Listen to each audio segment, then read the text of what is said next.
when I fell gravely ill. It coincided with the imperial consort's difficult labor. Pei Su borrowed my physician to rush to the palace for emergency treatment. They said I could wait. But the imperial consort could not. After I died from my illness without timely medical care, Pei Su went mad. Clutching my corpse, he sought out divine healers to bring the dead back to life. When I opened my eyes again, I found myself back at the palace banquet 10 years prior. The emperor asked me, which young master of the Pei family has captured your heart? Zhao Zhao? My gaze swept past the tense Pei Su and settled on the sickly Pei Yu. I bowed my head and replied, it is the 4th young master of the Pei family. Pei Su's uncle, the living demon king spoken of by the world. It was the height of winter. Pei Su returned from the palace, his official robes still unfastened, bursting into my chamber without even closing the door. The icy wind made me shiver. But Pei Su's words cut deeper. The imperial consort is in labor. The palace physicians are helpless. Jin Lang's medical skill is renowned. Perhaps he can turn the tide. Physical pain pales beside heartache. I clenched the bedsheets and murmured, the imperial consort's delivery, what concern is that of yours? Pei Su's voice grew sharper, as if I were the one blind to right and wrong. When lives hang in the balance, must you still hold a grudge against me? Lives hang in the balance. Indeed. I am terminally ill, on the brink of death. Yet the imperial consort merely faces childbirth, and my life-saving physician must be taken from me? The only life truly at stake is hers. Mine is merely a stubborn, petty quarrel. I looked at Pei Su, tears falling straight down. I thought my heart had died. But it still hurts. Pei Su opened his mouth, reaching out to comfort me, but withdrew his hand before touching me. His voice was hoarse, Zhao Zhao. You've always been sensible. Yes. I've always understood reason. So I must prioritize the Empress Consort above all else. Pearl hairpins, ginseng, life-saving physicians, and my husband's heart. Whatever she demands, I must give. For 7 years since marrying Pei Su, I've endured my husband's coldness, my mother-in-law's cruelty, and the Empress Consort's relentless targeting. Everyone praised Su family's Zhao Zhao as the most sensible woman in the capital. But my endurance hurt so deeply. What if I refused to lend? Pei Su gently wiped a cold tear from my cheek with his fingertip. His touch tender yet his words cold, Zhao Zhao. You've been ill for 2 years. There's no rush for you. But the imperial consort cannot wait. Rest assured. I'll return swiftly. As head of the household, he needn't have sought my consent to take a physician with him. When Pei Su left, the snow clinging to his robes hadn't yet melted. He didn't bother closing the door behind him, no intention of lingering. Such haste. He forgot to ask about my condition. His heart was wholly devoted to consort Zhao Xiu. What did 7 years of companionship matter? What did swallowing my pride matter? What did being virtuous and kind-hearted matter?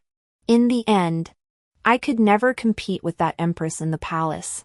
Perhaps the Bodhisattva took pity on my bitter life.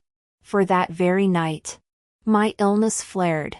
With physician Jin absent, the hastily summoned doctor knew nothing of my condition. Delayed treatment led to my life hanging in the balance during that heavy snowfall. Freed from that heavy shell, I heard the maid's heart-wrenching cries pierce the silent night sky. The heavy snow ceased. The consort and her son were safe. Pei Su had not returned all night. At daybreak, hurried hoofbeats echoed on the quiet streets. Pei Su grabbed physician Jin by the collar, stumbling as he ran. Hearing the wails from my courtyard, he stumbled and fell outside the gate. He scrambled back up, not even bothering to brush the snow from his clothes. He pushed Dr. Jin forward, pleading, "Look! Go see! How is my wife?" Dr. Jin remained still. News of my passing had already spread throughout the capital with the cries. Pei Su walked slowly to my bedside. As if unable to stand, he knelt before me, took my cold hand, and whispered softly, as if afraid to startle me, "Zhao Zhao. I'm back. I brought Dr. Jin back. Let him examine you. Prescribe some medicine. After taking it, don't sleep, get up and talk with me." The room fell silent, filled only with low, muffled sobs. After a moment of stillness, Pei Su turned to the frozen Dr. Jin. His eyes reddened as he snapped, "I summoned you to examine my wife. What are you standing there for?" Dr. Jin replied expressionlessly, "Minister Pei, your wife has passed away. Even with all my skill, I cannot examine the living dead." Pei Su hurled porcelain across the floor, cursing Dr. Jin as a quack, losing all the decorum of a noble scion. He drove out the weeping maidservants and roared like a madman, "She's merely asleep. What is there to cry about? Get out! All of you! Get out!" Only when the room was utterly empty did Pei Su collapse beside the bed. He forced his face into my icy palms and murmured, "Zhao Zhao. Do you blame me? I was wrong. Wake up and scold me. Why have you never scolded me?" "Because since childhood, I learned propriety. My mother taught that a woman must know her place, honor her husband, be forgiving and magnanimous, virtuous and gracious." Only as death approached did I realize this world's devouring etiquette was taught only to women. As I was laid to rest, my only wish was that if heaven granted me another life, I would never be born a woman again. But when I opened my eyes once more, the air was filled with the refined music of the imperial court. I knelt in a hall resplendent with gold and jade, and from the throne above came the question, "Zhao Zhao, which young master of the Pei family has captured your heart?" I stared blankly for a long moment, my gaze lingering almost disrespectfully upon the emperor.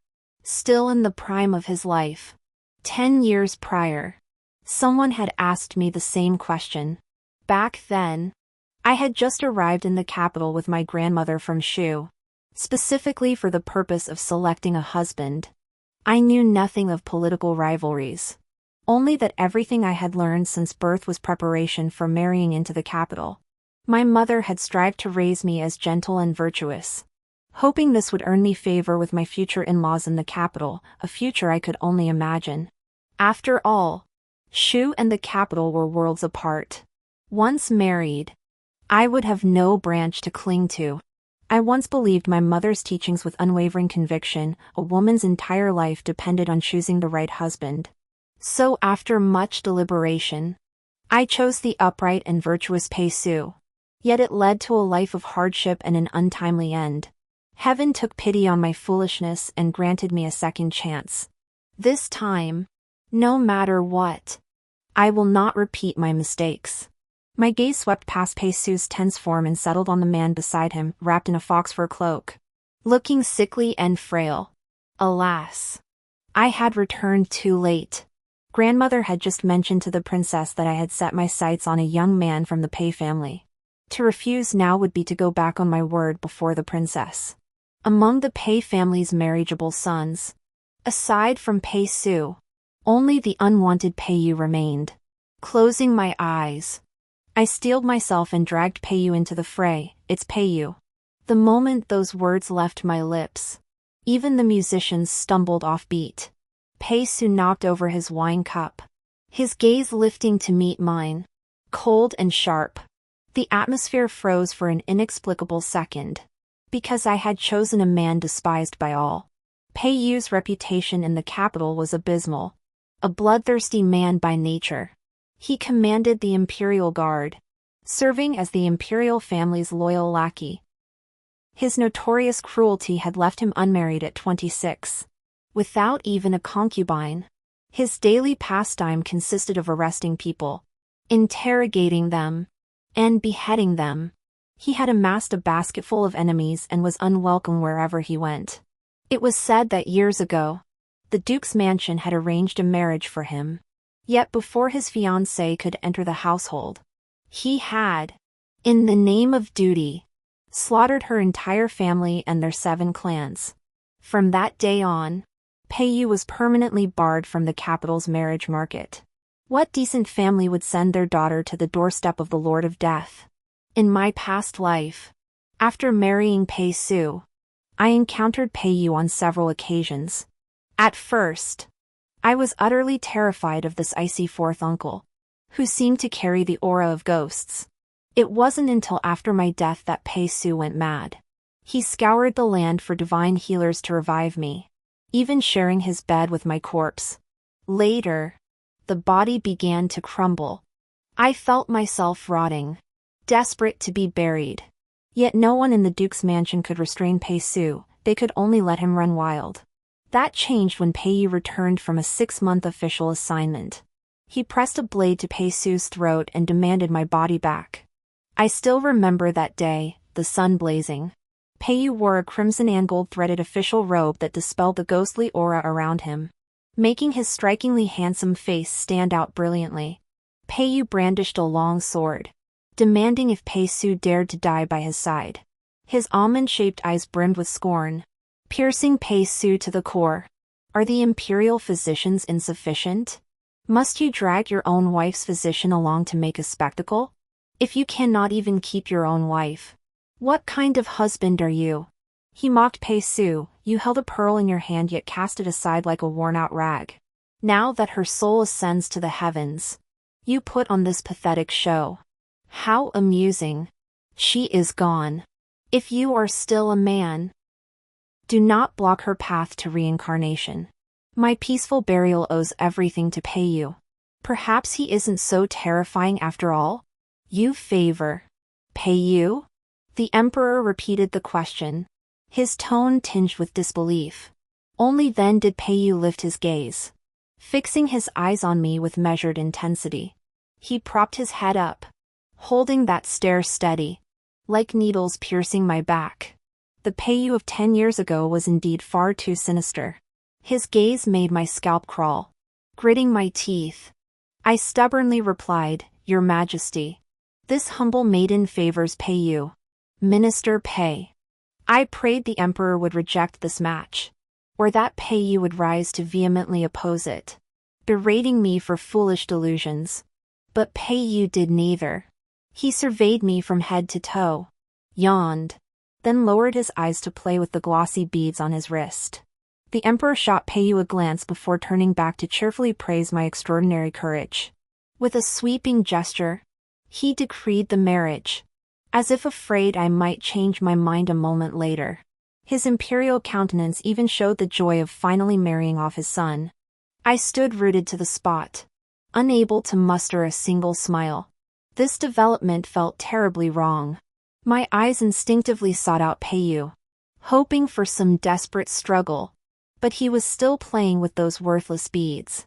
As if he weren't the one being forced into this marriage. He accepted this sinful arrangement so calmly, without a single protest. It was utterly unworthy of his reputation as the living king of hell. The emperor took Peiyu into the Xian Hall for discussions, and only then did the banquet atmosphere liven up. The idle chatter was all directed at me. Pei-su's colleague chuckled. That Su woman is quite scheming. To get close to you, she actually used Peiyu as a cover. She's got no sense of her own mortality. Pei-su coldly rebuked. Brother Chen, watch your words. Despite his words, the look in Pei-su's eyes toward me held a new layer of annoyance. He likely suspected I'd chosen Peiyu as a means to get closer to him. After all, I was new to the capital then, still unfamiliar with the subtleties of court life. With heartfelt sincerity, I pursued Pei-su so openly that everyone knew about it. Yesterday I'd given Pei-su a scented pouch, and today I'd set my sights on his younger uncle. To onlookers, it must have seemed utterly vulgar. I paid no heed to the gossip, focused only on escaping this place of intrigue. Yet the eunuch leading the way veered further and further off course. Though spring chill lingered, I broke out in a sweat. Not from heat, I'd been drugged. Even if I hadn't chosen Pei-su this lifetime, Zhao Xiu still wouldn't let me off. For eunuchs surrounded me, forcing me forward. I slowed my pace and said, "This isn't the way out of the palace."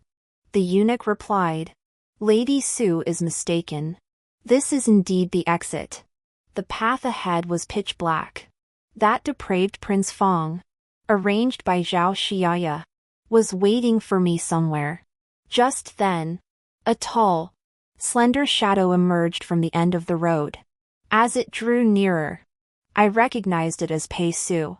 He was an imperial guard, likely heading to his post. My heart pounded wildly. Clenching my fists, I called out, "Minister Pei." Pei Su halted, showing no intention of approaching. Seizing the moment, I pushed past the eunuch and rushed to Pei Su's side, whispering, "Lord Pei, could you escort me out of the palace? If only Pei Su would take me out, I could escape this peril." Pei Su scoffed coldly. "Lady Su, what new trickery are you up to?" His voice dripped with disgust. "You chose my uncle. Stop courting death by seducing me." He misunderstood. I truly meant no such thing.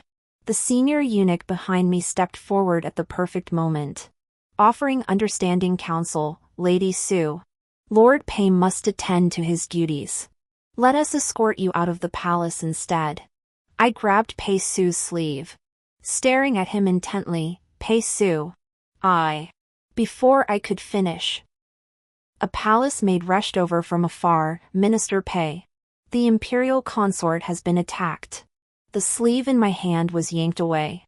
Pei Su shook me off, unable to ask me another question before vanishing into the night. Zhao Xiaya did this on purpose. Whenever Zhao Xiaya wanted, she could summon Pei Su away at any critical moment. In my past life, the sight I saw most often was Pei Su's retreating back as he left me. After Pei Su left, the eunuch's expression changed. He grabbed my hair and dragged me toward a secluded palace. Before we even reached the door, a man reeking of alcohol wrapped his arms around my waist.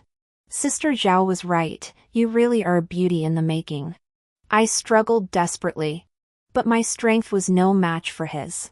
Even a drunken fool held me fast. His clammy breath tickled my neck, filling me with fear and revulsion.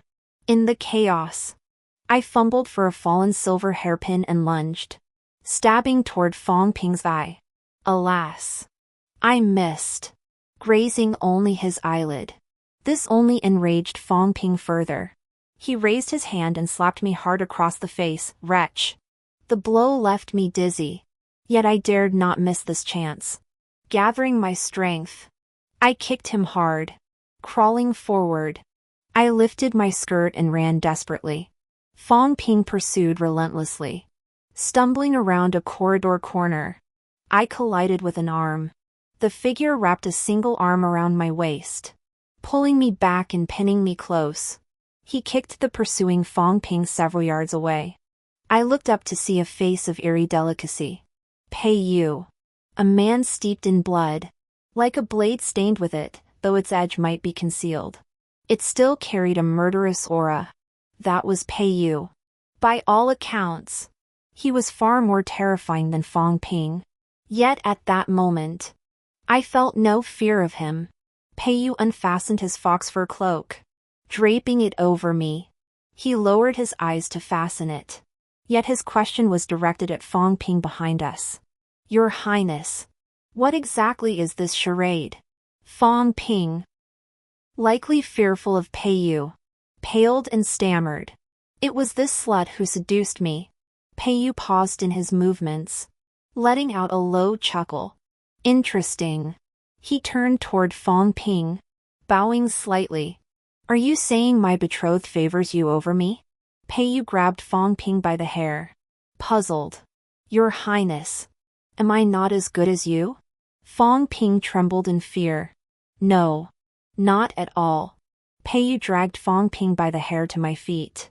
His gaze swept over my right hand as he demanded, "Which of his eyes do you want?" I clutched the hairpin tightly. Though out of immediate danger, I was still too shaken to speak. "Can't decide?" Peiyu bent down, grasped my trembling hand hidden beneath my cloak, and guided me to thrust the hairpin into Fong Ping's thigh. Blood splattered across my face. I heard Peiyu's steady breathing beside me, then take both. As Peiyu's men dragged Fong Ping away, my strength finally gave out. I collapsed straight to the ground. Peiyu swiftly caught me, glaring at me as he asked, "What unclean thing did you eat?" I clutched his robe, limbs weak, barely clinging to my wits. In a breathless whisper, I said, "Lord Pei, please, find me an imperial physician." Peiyu sniffed at my neck. "Spring-tide crossing. A court physician won't help now." He carried me into the empty hall and ordered his men, "Bring cold water." Spring-tide crossing. Only the union of fish and water can ease this. I couldn't even wait for the cold water. Like an octopus, I clung to Peiyu, my burning face rubbing against his icy neck. So comfortable I couldn't help but moan. Peiyu pinned me to the bed, his hair falling over my neck and shoulders. "So cool and ticklish." He asked, "Do you still recognize people?" "Lord Pei." I sniffled. He wouldn't let me rub against him, and I felt a little wronged. I was hot. Peiyu cupped my face. His tone sharp, "Speak clearly. Which Lord Pei are you referring to?" "Peiyu. What do you want me to do?" I wrapped my arms around his neck, pressing my lips to his in supplication, "Save me. Peiyu." His Adam's apple bobbed. His fingers traced my spine, sending shivers down my back, sliding beneath my skirt. His icy fingertips brushed my skin. He murmured in my ear, "When you wake tomorrow, don't say I took advantage of you." Peiyu saved my life with one hand, and soiled his fine attire. I slept soundly.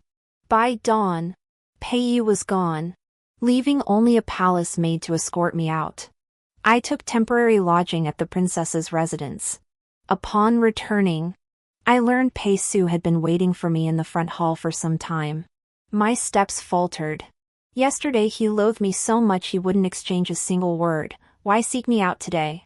As I approached the hall, the princess's voice reached me. "Your fourth uncle took him out early this morning. Who knows where they're off to play?" This explanation must have come from Peiyu himself. Pei Su stared silently at his teacup, his gaze heavy, his face weary, his knuckles turning white. The princess turned and saw me, smiling. "Ah, you're back." Pei Su snapped his head up, fixing me with a stare until his eyes flushed crimson. Setting down his cup, he said almost rudely, "Princess, this servant takes his leave." His voice caught, then grew hoarse. "Zhao Zhao. See me out."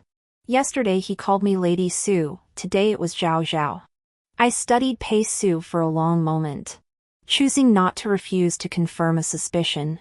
I walked ahead, Pei Su following behind, his voice hoarse. "It was fake, wasn't it? You weren't at the princess's residence last night. You never left the palace at all." I searched every corner of the side hall. "Who exactly were you with?" I frowned. "Minister Pei. You've overstepped." Pei Su seemed not to hear me, pressing stubbornly, "You were drugged. Weren't you? Why didn't you come to me? It should have been me." He paused, swallowing the rest of his words, then gritted his teeth. "Who gave you the antidote? Who were you with?" "With who? By all logic, Pei Su shouldn't have known about my drugging, much less act with such familiarity. Given this situation, there was only one possibility. Pei Su had also been reborn. Last night. Because on that night in my past life when I was poisoned, the man who rolled around with me was Pei Su.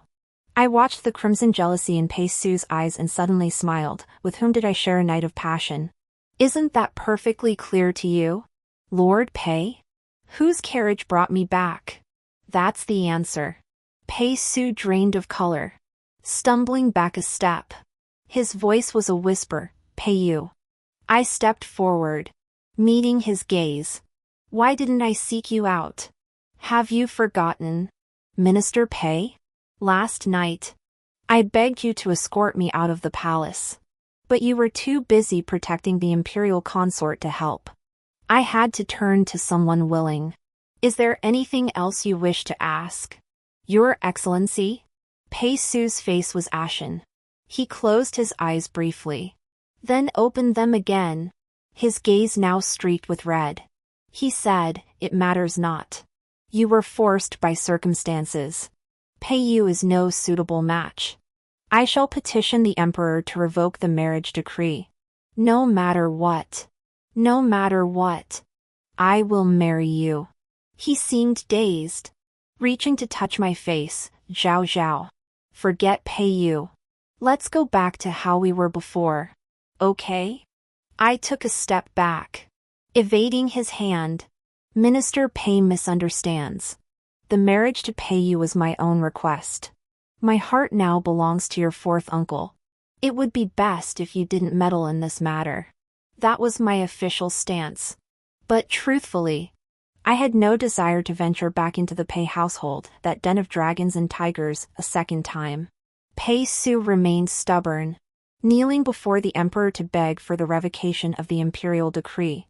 Peiyu kicked him nearly to death and had him dragged home. That single kick from Peiyu not only crushed Pei Su's hopes but also extinguished my own. Marrying into the Pei household was still preferable to being kicked by Peiyu. Perhaps the emperor feared delays might lead to complications.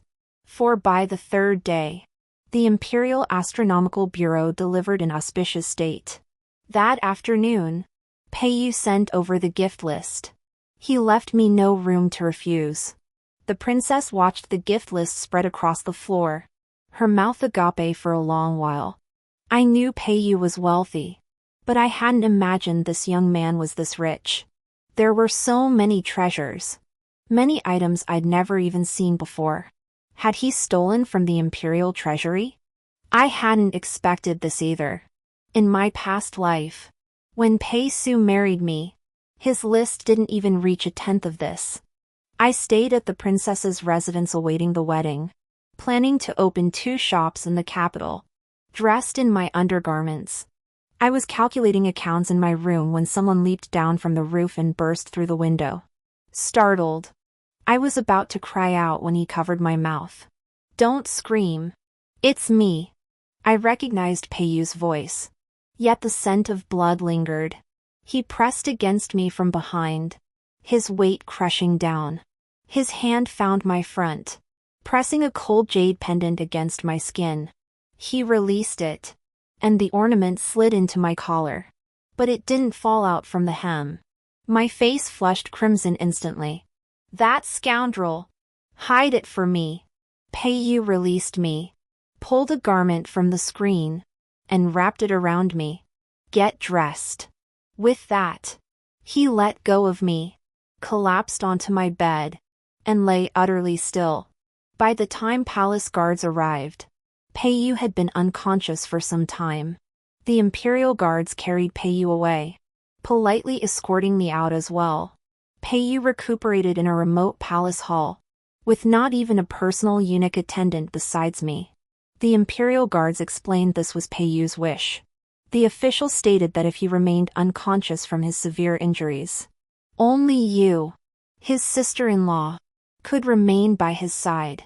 The imperial physician came to examine him, left a prescription, and departed. I could only dutifully tend to Peiyu's wounds without complaint. Beneath his respectable garments lay a tangled web of fresh and old scars. Not a single inch of his body remained unscathed. Serving the imperial family is a life-risking business. The more glory Peiyu displayed in public, the greater the suffering he bore in private. Severely wounded and unconscious, he had no one he trusted by his side except me, his barely acquainted fiancé. A lonely soul. That's all. Peiyu lay unconscious for 2 days. I didn't wait for him to wake, but Zhao Xia arrived instead. She brought an old eunuch to inspect my body. Several palace maids forced me to kneel on the ground. Zhao Xia pinched my cheek and sneered. The whole capital is abuzz, Madame Su is defiled. Today we'll verify it. And clear her name. She deliberately humiliated me. As the old eunuch moved to tear my clothes, I snapped. Eyes red with fury, how dare you touch me? I am Pei Yu's betrothed. Fearing Pei Yu's influence, the old eunuch backed down at my command. Zhao Shi laughed coldly, such grand airs. Throwing yourself at him? Did Pei Yu ever acknowledge you? Unmarried wife? She sneered. Rest assured. After this examination, you won't be one anymore. She blew on her fingernails and ordered. Eunuch Qi. Proceed. The eunuch commanded the palace maids, strip her trousers off. Spread her legs. Several maids pinned my limbs down, rendering me utterly helpless. My fingers dug into the floor, nearly drawing blood. Such humiliation. When the old eunuch touched my leg, nausea made me want to vomit. Tears streaming down my face. I cursed hatefully, get out. Get away. Don't touch me. Don't touch me. I closed my eyes in despair. If only I were stronger, or possessed Pei Yu's abilities. Then I could kill them. Just as my undergarments were being torn off, I heard the sound of a blade piercing flesh. The old eunuch collapsed at my feet, his throat pierced by a flying dagger. He convulsed on the ground, spitting blood. Then, Pei Yu's cold, hoarse voice echoed, I haven't even breathed my last. And you're all rushing to meet your deaths? Pei Yu lifted me from the ground, cradling me in one arm as he whispered in my ear, hold me tight. Don't look. Zhao Xiyu took a step back, her face pale as she glared at Pei Yu. Gritting her teeth, she spat, Yu Lang. Su Zhao has been unfaithful. I only wanted to prove it for you. How could such a woman ever be worthy of you? Pei Yu held me in one arm while raising his sword with the other, pointing it directly at Zhao Xia's face. Do you dare call me Yu Lang? With one swing, he beheaded the palace maid beside Zhao Xia's. Blood splattered across Zhao Xia's face, covering her mouth. She finally felt genuine fear toward Pei Yu. Pei Yu smiled at her, guess what? Your Imperial Majesty? Do you think I dare to kill you? Zhao Xia backed away frantically, madman. She turned and stumbled toward the exit, madman. After Zhao Xia left, Pei Yu tossed aside the blade and sat quietly beneath the tree, holding me. After a long while, he gently patted my back, sighed, and awkwardly tried to comfort me. Stop trembling. Don't be afraid. The villain has fled. I bit down hard on his shoulder. Pei Yu's muscles tensed for a moment before relaxing again. After a thought, he repeated, don't be afraid. When the time comes, I'll teach you how to kill. How hollow. Despite his illness, Pei Yu insisted on not delaying our wedding, much less our wedding night. Mindful of his injuries, I pressed against his chest that night and suggested, maybe we should skip it tonight. There's plenty of time. Skip it? Pei Yu's expression turned icy. You find me unappealing? I pressed my lips together. Your wounds haven't healed yet. Pei Yu raised an eyebrow, undid his jade belt, and advanced step by step, no delay. Pei Yu wasn't forcing himself at all. I lay sobbing on the bed, gasping for breath, calling out Yu Lang several times before he finally carried me to wash. Having gotten his way, Pei Yu still mocked me, useless. I slapped him hard in anger. Pei Yu didn't get angry. He lowered his head and washed me slowly and deliberately, pressed against his chest. I gently traced the old, jagged scar before me. Drowsy? I asked before falling asleep, Pei Yu. Does it hurt? When I woke the next morning, he was gone. The maid said Pei Yu had left for the palace early. I went to the front hall to serve tea. Pei Yu's parents had died young. leaving only several older brothers and sisters-in-law. The eldest brother was Pei, father of Pei Su. He'd lost a leg in an accident years ago and now lived in despondency, neglecting all affairs. Now, the household was run by my mother-in-law from my past life, this life's eldest sister-in-law, Lady Pei. In my previous life, my marriage into the family was disgraceful. Lady Pei disliked me and made life difficult. I had hoped this life would be different. But when hot tea spilled onto my hand, I realized some people dislike you regardless of who you are. The lady deliberately knocked over the tea. After a startled cry, her hand came down hard across my face. Just as I suspected, a country bumpkin who can't even hold a cup of tea steady. What sort of upbringing did your mother give you? Now that you've entered the Pei household, you are one of us. This slap teaches you propriety. If you're sensible, you'll be grateful. What your mother failed to teach you in manners, I shall impart, lest you bring shame upon the Pei name. I endured the stinging pain, clenching my teeth until they ached. I knew the First Lady well. If I didn't endure this slap today, she'd find countless ways to torment me later. In my past life, I couldn't hold back my anger and retorted. She then wore me down until I fell gravely ill and died. Endure now, and I'll find a way to get it back later. Su Zhao Zhao. Are you a dumpling? A voice tinged with coldness suddenly sounded behind me. Before I could react, Pei Yu had already stepped beside me. He seized my arm, pulling me up from the ground, then bent down to brush the dust from my skirt hem. The words fourth brother stuck on the First Lady's lips, suspended mid-utterance. The room fell silent. After brushing away the last speck of dust, Pei Yu stood up, pinched my cheek, and studied me for a long moment before asking softly, "Does it hurt?" In front of so many people, I couldn't say it hurt. When I pinch your cheek a little harder, you cry out in pain. But now, beaten like this, you don't utter a sound. Pei Yu let out a cold laugh. Su Zhao Zhao. Who taught you to be such a coward? His voice deepened. Fight back. My eyes widened as I stared at Pei Yu. Had he lost his mind? That was his own elder sister-in-law. The First Lady's face flushed crimson with anger. Pei Yu. Do you have no sense of hierarchy? Hierarchy? Pei Yu tilted his head, his gaze drifting lazily over the First Lady. When it comes to hierarchy, my wife is the superior, you are the inferior. He pulled a scroll of the imperial edict from his robe. Zhao Zhao is a third-rank noble lady, personally conferred by His Majesty. Eldest sister-in-law, you have humiliated a noble lady. Today, your younger brother is having you imprisoned. No one can find fault with that. When did he secure this third-rank noble consort title for me? Did he rush to the palace today to petition for it? Before I could ponder further, Pei Yu shouted, Su Zhao Zhao. I ordered you to strike back. What are you waiting for? The First Lady roared, how dare you? Pei Yu stood arms crossed to the side, his gaze fixed on me, heavy and unyielding. I clenched my fists and stepped forward, raising my hand to slap the First Lady hard across the face.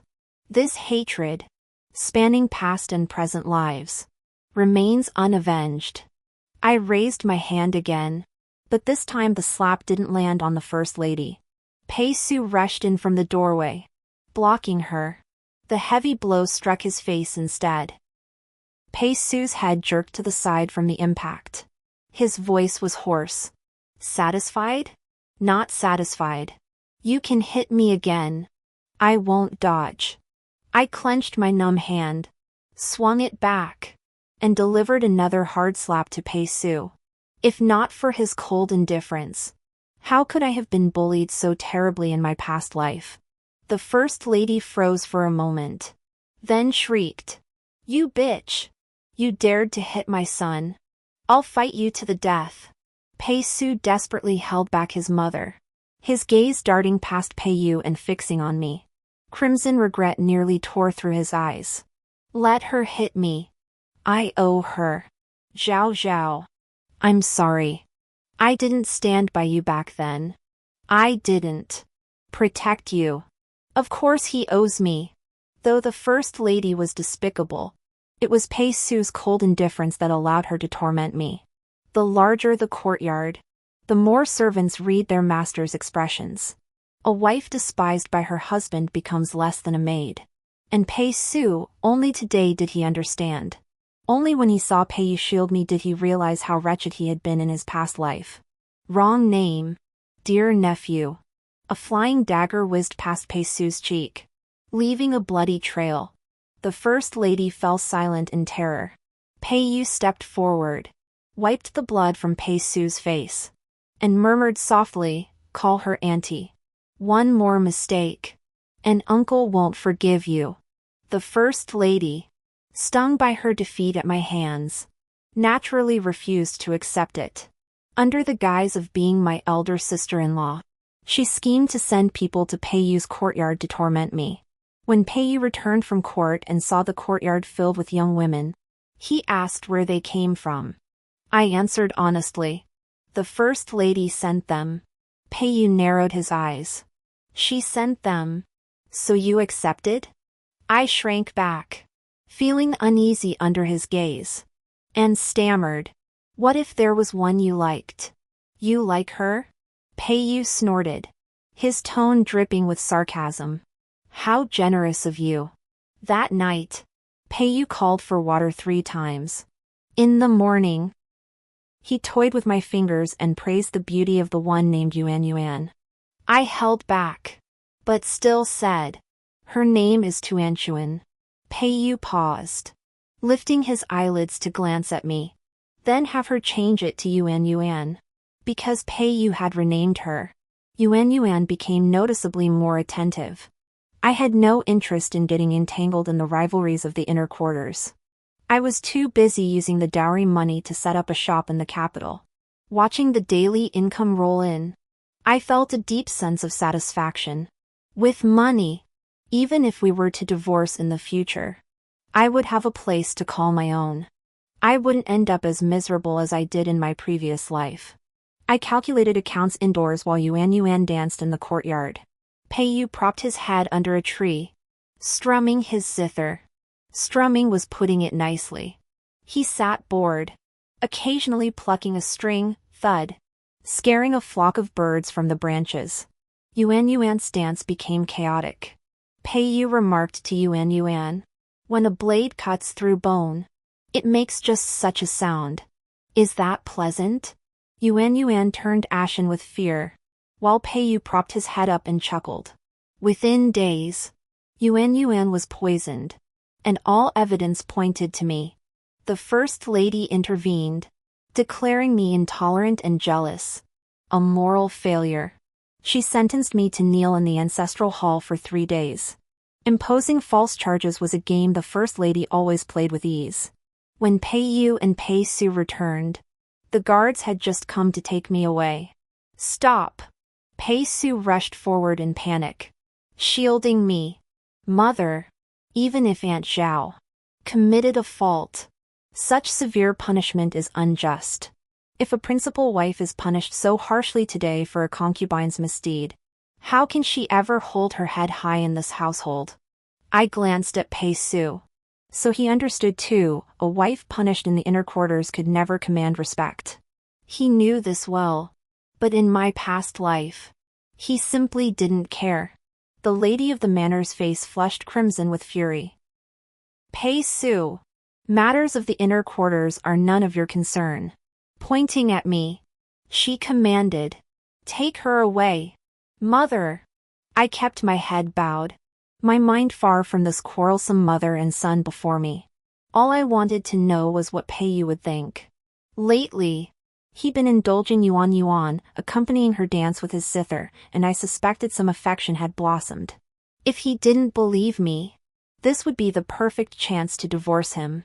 Lost in thought, I felt a chill on my back. I looked up to meet Pei Yu's dark, piercing gaze. In an instant, he shifted his gaze, walking toward Yuan Yuan. who was being supported by a maid. He lifted her chin with his riding crop and demanded, "Tell me, did the lady poison you?" Yuan's lips were pale, her eyes brimming with tears. "My lord, Yuan doesn't know what she did wrong? Answer me. Did the lady poison you? Yes or no?" Yuan opened her mouth and said, "Yes."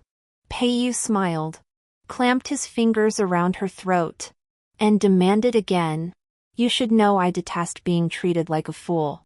I'll ask once more, did the mistress poison you? Yes or no?" Terror spread across Yuan's face. "No. No. It was me. I framed the mistress. The eldest mistress. She made me." Peiyu paused, then sneered softly, "Useless thing." The next moment, Yuan breathed her last in his grasp. Peiyu tossed the body onto the floor, wiped his hands with a handkerchief, and murmured with downcast eyes, "If she truly had poisoned you, I might have been slightly more pleased." The First Lady's face drained of color as she stared at the corpse, collapsing into her chair. Pei Su stared blankly at me, then shifted his dull gaze to his mother, his eyes suddenly reddening, his voice hoarse. He demanded, "Mother, why? Why? In my past life, such frame-ups were countless. Pei Su never believed me once, never protected me once. No matter how desperately I pleaded or defended myself, he always sided with others, coldly condemning me. A leaf obscures the view of Mount Tai. Pei Su isn't stupid. Now that this leaf has been swept aside, he'll understand many crucial points. He would understand how, in my past life, he and they had conspired to crush me. He would grasp my bitterness ever more clearly, realizing that between us, there could never be a chance." Pei Su closed his eyes, clutched his chest, and suddenly coughed up a mouthful of blood. Before collapsing, his gaze fell upon me. He opened his mouth, yet no words came. Only a single, clear tear fell. The First Lady knelt on the ground, wailing shrilly, "My son." Amid her piercing cries, Peiyu hooked his arm around my collar and dragged me away. He moved swiftly, pulling me along so fast I nearly flew. "Uncomfortable." I protested, "Peiyu, slow down. I can't keep up." The words barely left my mouth when Peiyu abruptly halted. My head slammed into his back, the pain stinging my eyes, clutching my forehead. I crouched down. Peiyu watched me for a long moment before folding his arms and crouching beside me. "Su Zhao. I was right behind you just now. Why didn't you look at me? If you've been wronged, why not speak up? What are you thinking?" Peiyu leaned closer, his voice dark and sharp. "Were you waiting for me to wrong you, so you could use it as grounds to divorce me?" I jerked my head up, eyes wide. How did he know? Could he really be the king of hell, able to read hearts? Peiyu saw straight through my thoughts and kindly explained, "I oversee the imperial prison. Any prisoner pulled from there has a mind 100 times more complex than yours. Guilty or innocent, I can tell at a glance. Stop playing games. Did you just consider asking for a divorce?" I swallowed hard, though Peiyu's expression was terrifying now. I didn't seem to fear him much. I even dared to say, "If I tell the truth, will you spare my life?" He twists necks without warning, kills without a word. Peiyu laughed in exasperation, suppressing his temper. He patiently asked, "Why the divorce? Have I treated you poorly?" I shook my head. "He's perfect. Broad shoulders, narrow waist, long legs, and incredibly strong. He's practically perfect. Then it's strange. I treat you so well, yet you still won't fight for me? You only think of retreating?" I had no words. It's not that I won't fight. It's that I never could win before. In my past life, I wanted too much. I fought until I was covered in wounds. This life. I just want to live. Everything else, if it must be given up, then so be it. Life is what matters. Peiyu reached out, lifting my face. Do you think avoiding conflict will make others see you as virtuous and respect you? They'll only see you as weak and easy to bully. Then they'll push their advantage, devouring you whole. Su Zhao Zhao. You're a noble consort. I spend half my fortune to marry you as my lawful wife. Even if you set fires or killed someone, I'd take the blame. What are you afraid of? He sighed, pinched my cheeks, and leaned in close. My lady, show me you can stand your ground. Don't make me worry about whether you're being mistreated while I'm out slashing people. I looked at Peiyu and slowly pressed my hand to my chest. Give up hope. Stop jumping. What if he was just coaxing you? How could life possibly be the same with anyone else? Peisu taught me to endure, Peiyu taught me to fight. When Peiyu rushed back, the constables hadn't finished their business yet. After escorting me back to the courtyard, he hurried to leave, saying before he went, if you don't deal with those demons and monsters in the courtyard, I will. I hastily gathered silver and released the concubines from the courtyard. Facing Peiyu's judgment, most of them would likely lose their lives. Peisu fell gravely ill, unconscious for 3 days. In his delirium, he wept and called my name. The first lady aged overnight, kneeling outside my courtyard, begging me to see Peisu. I paid no heed to any of them. Those who spread rumors in the courtyard were beaten with a board and driven from the estate. After that, everyone in the household showed me considerably more respect. Peiyu hadn't returned home for 3 days. On the 3rd night, he was quietly carried into the house by the imperial guards. The heavy scent of blood in the air foretold ill. Peiyu wore black robes, concealing his injuries. Staggering to his side, I touched him and my hand was covered in blood. How severe were his injuries to soak through his clothes? Peiyu lay still on the ground, his breath faint, my hands trembling. I braced myself against a maid to stand, murmuring, "Physician. Go fetch a physician." The maid replied, "The physicians are all at the main residence." Peisu's fever hadn't broken, and every skilled physician in the capital was attending to him these past days. My eyes read. I roared, "Demand them!" As the maid started to move, I grabbed her arm. "I'm going with you." Peisu's fever persisted, and the lady of the house refused to release anyone. I had no patience for her nonsense. Leading the guards, I stormed in, ignoring the lady of the house's shrieks and cries, intent on taking every physician away. As I left, I heard Peisu's hoarse voice behind me, "Zhao Zhao. Did you come to see me?" The lady of the house roared. "She didn't come to see you. She came to steal the physicians who could save your life." Peisu fell silent, then asked, "You're taking my physicians to save Peiyu's life?" He slumped against the bedside, clutching the quilt, his eyes red-rimmed. "What about me?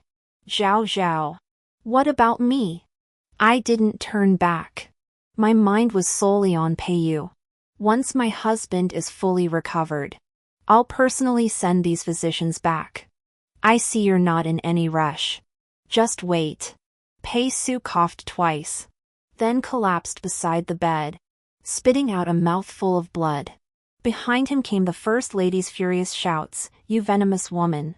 I curse you to die a miserable death." Die a miserable death? Not in this lifetime. Peiyu's injuries were severe. He lay unconscious for 2 days without stirring. On the 3rd day, the princess consort arrived with the imperial physician and told me, yesterday, the prime minister's residence was raided. The current chancellor, Zhao Hui, is Zhao Xia's father. The charges were too grave, extending to 6 clans. Zhao Xia's was sentenced to death. The incriminating evidence came from the imperial guard. My hand holding the teacup trembled. The princess looked at Peiyu, unconscious on the bed, and sighed, though His Majesty had long intended to punish the Zhao family. The Chancellor's household has woven its influence deep and intricate over the years. Pei Yu was too impatient. Had he waited a few more days, plotted carefully, he wouldn't have risked half his life for this. He wasn't usually so impatient. After seeing the Princess Dowager off, I sat by Pei Yu's bedside for a long while, staring blankly at his face. I murmured to myself, Pei Yu, how did it come to this?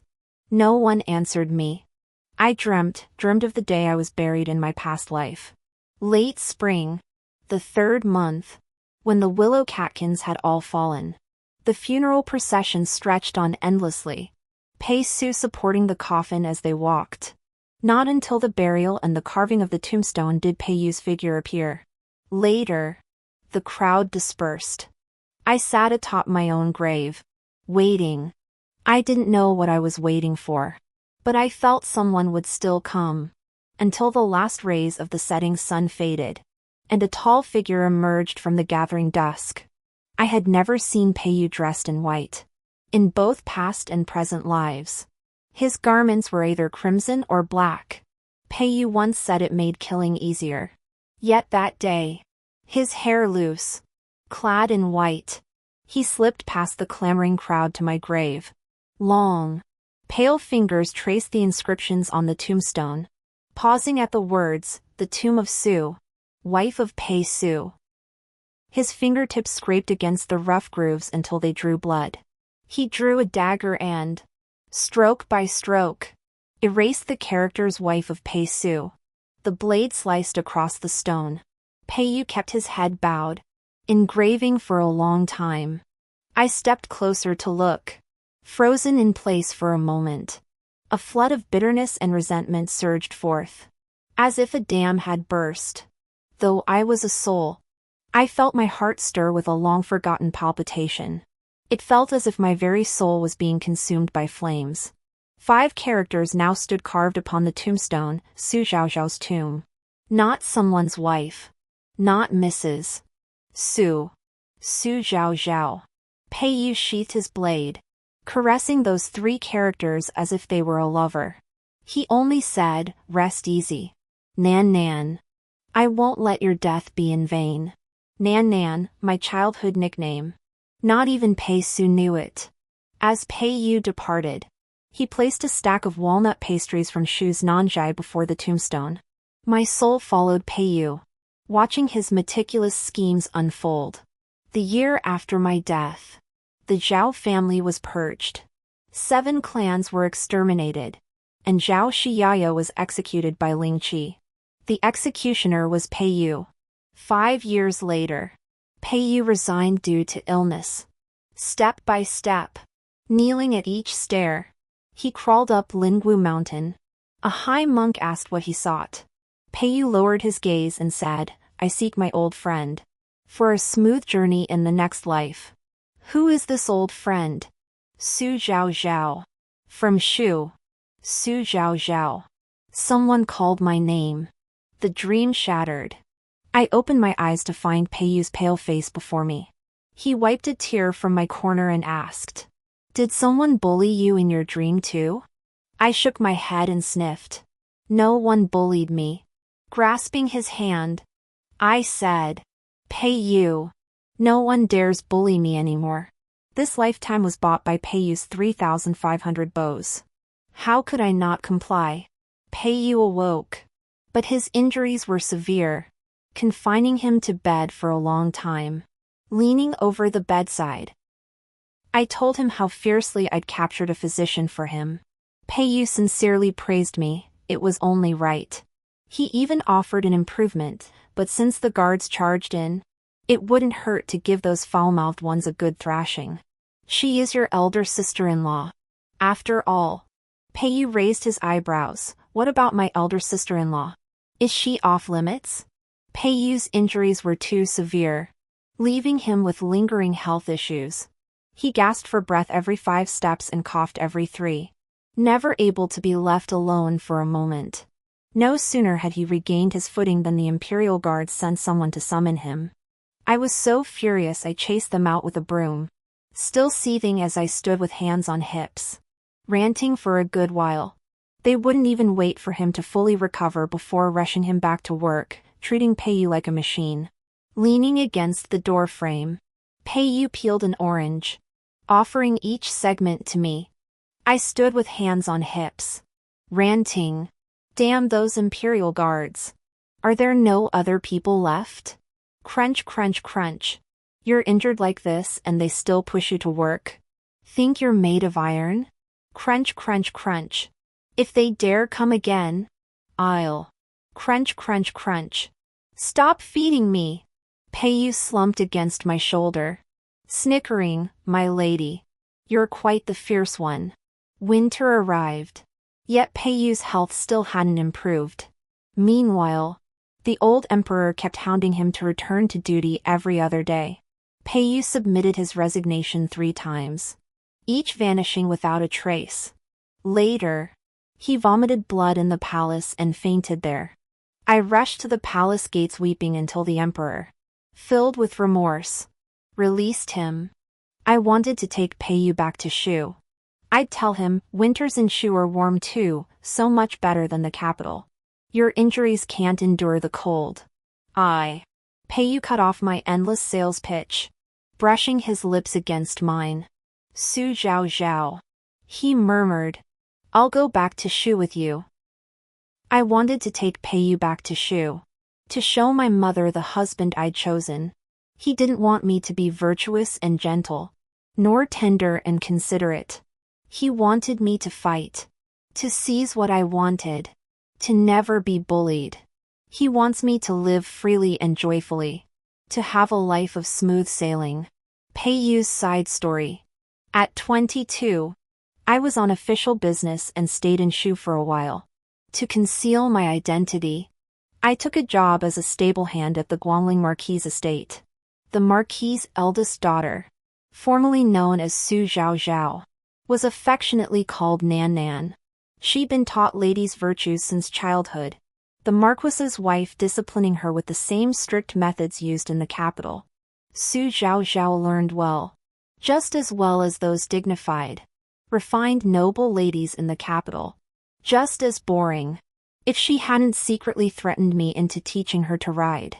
My work involved murder and arson. Sometimes, I'd accidentally slip up.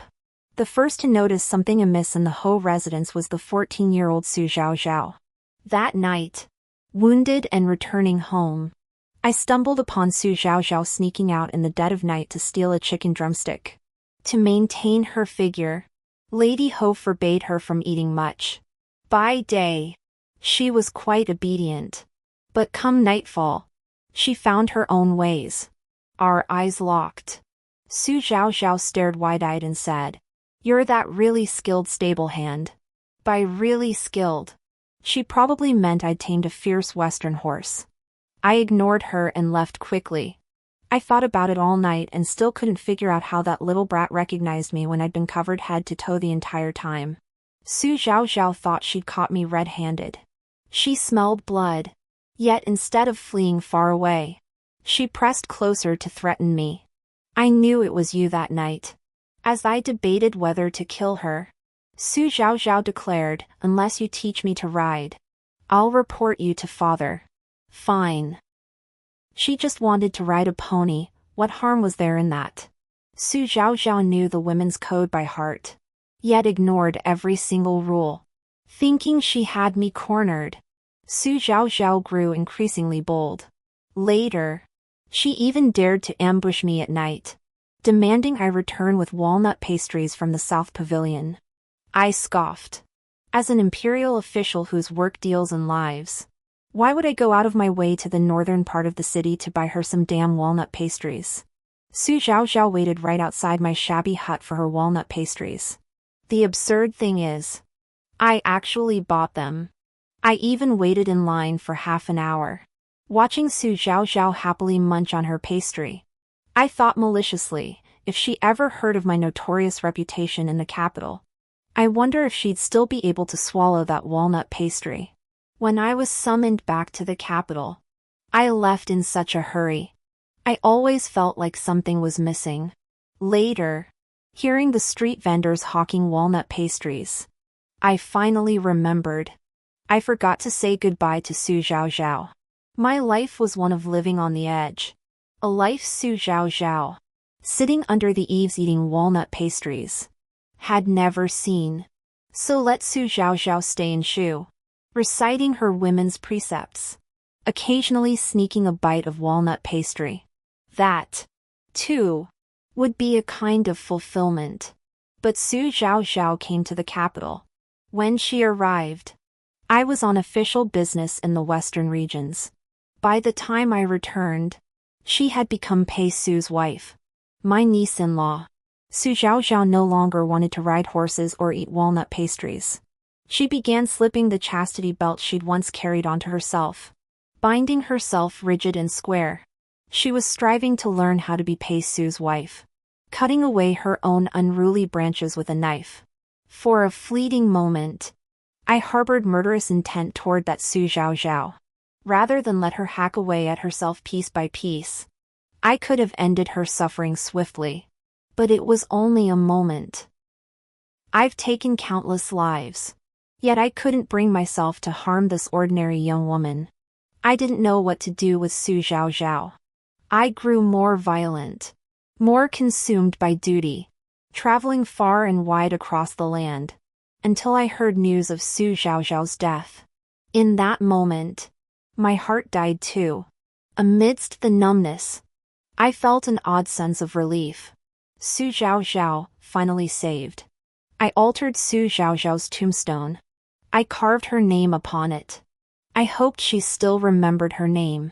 I hoped she still loved Nanjai's walnut cookies. Later, I ascended Lingwu Mountain to pray for Su Zhao Zhao's smooth passage into her next life. Then, I returned to Su Zhao Zhao's 18th year, rushed from the western regions to the capital, arriving just in time for the palace banquet that would determine half of Su Zhao Zhao's fate. In the corridor, I embraced her as she stood trembling with fear. If heaven won't protect you, then I will. The end.